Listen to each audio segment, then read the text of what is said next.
Hindi ako bully, promise.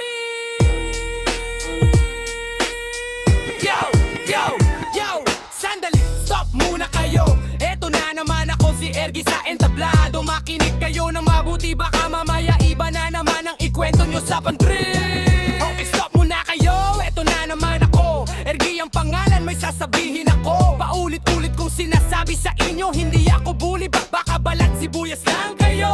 Kapag may banat ako, biglang napapailing. Parang nasagi ko raw ang damdamin ninyong lambe. Ang biro ko naman ay may halong katotohanan, kaya natatama kayo parang may tama sa pakiramdaman. Huwag mapikon kaibigan, chill ka lang dyan, tawanan natin lahat. Huwag seryosohin minsan pag si Ergina ang nagbukas ng usapan, siguradong may tawa hanggang sa uwian. Alam ko may mga marites na nakikinig, nakakunot no order o tengay nakadikit. Balitang narino gabay nagiging nobela, pagdating sa kabilang mesa may tatlong kabanata na.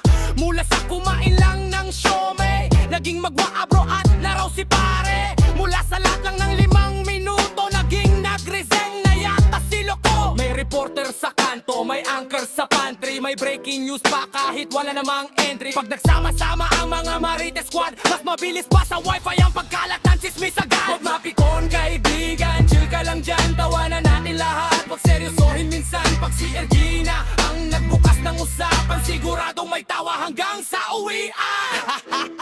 Hoy, teka muna, bago kayo magalit at maginit ang mukha. Kapag may narinig kayong kwento tungkol sa akin, bawasan nyo ng kalahati, baka dinagdagan na rin. Yung simpleng biro naging malaking issue, parang pelikulang may sequel at part 2. Kaya sa lahat ng Marites na nakapila, love to kayo pero medyo hinaan ang antena. Ako si Erge, hindi kontrabida, mahilig lang mang-asar pero walang masama. Kaya mga tropa, ngumiti at tumawa dahil ang buhay ay mas masaya kung may kwentong kwento.